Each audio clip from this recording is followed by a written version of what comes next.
Canada has been a very nasty negotiator against the United States, took advantage of the United States for a long time. And remember, with Canada, we don't need their cars, we don't need their lumber, we don't need their energy, we don't need anything from Canada, and yet it costs us $200 billion a year in subsidy to keep Canada afloat. When I say they should be a state, I mean that. I really mean that, because we can't be expected to carry a country that is right next to us on our border. It would be a great state. It would be a cherished state. The taxes for Canadian citizens would go down in less than half.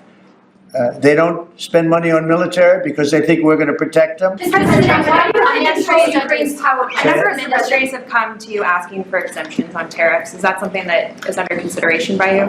Well, people are coming to me and talking about tariffs, and a lot of people are asking me if they could have exceptions. And once you do that for one, you have to do that for all. So, I mean, generally, I did something interestingly during 2 weeks ago.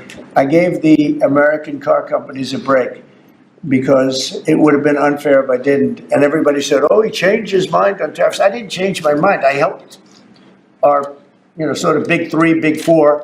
I helped some of the American companies. And instead of taking it properly, they said, oh, he changed it. I don't change, but the word flexibility is an important word. Sometimes there's flexibility, so there'll be flexibility. But basically, it's reciprocal, so that if China is charging us 50% or 30% or 20%, and I don't mean China, I mean anybody, any country, Canada. Nobody knows that Canada is charging our dairy farmers. They have 270% tariffs. Nobody knows that. Nobody knows that. They have up to 400%. They have a couple of tariffs at 400%. Nobody knows that. Nobody talks about that. And remember, with Canada, we don't need their cars, we don't need their lumber, we don't need their energy, we don't need anything from Canada, and yet it costs us $200 billion a year in subsidy to keep Canada afloat.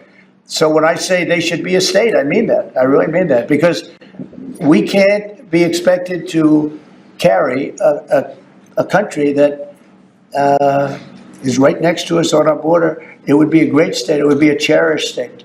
The taxes for Canadian citizens would go down in less than half.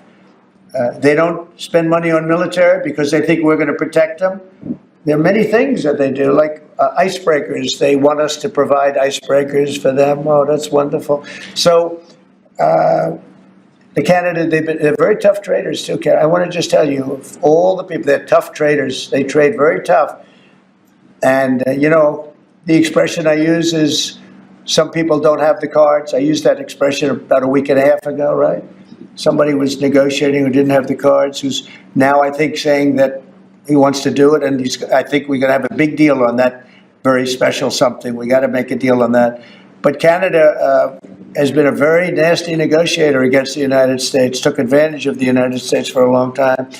But nobody knows that they were getting 270% tariffs on dairy products. Mr. President, I don't think I've heard you say this in all of the talk about Canada becoming the 51st state. Are you concerned that if they became the 51st state, they would be a very, very blue state? Very, very big and very, very blue. No, there might be, but it would, you have that artificial line that goes, that straight artificial, that looked like it was drawn by a ruler. Somebody with I don't mean a ruler like a king, I mean like a ruler, this way. And it's just an artificial line that was drawn in the sand or in the ice. And, and can I tell you, Peter, just, you add that to this country, what a beautiful landmass, the most beautiful landmass anywhere in the world. And it was just cut off for whatever reason. It would be great. Now, is it liberal? Maybe. But, a conservative, until I got involved, because I don't care who wins up there. I frankly probably would do better with the liberal than the conservative, if you want to know the truth. But just a little while ago, before I got involved and totally changed the election, which I don't care about, probably it's to our advantage, actually. But the conservative was leading against, I call him Governor Trudeau. The conservative was leading by 35 points. So, so I don't know about that. I think Canada is a place like a lot of other places. If you have a good candidate, the candidate's going to win. Subscribe to Midday India. Get direct notifications on all our videos by clicking on the bell icon.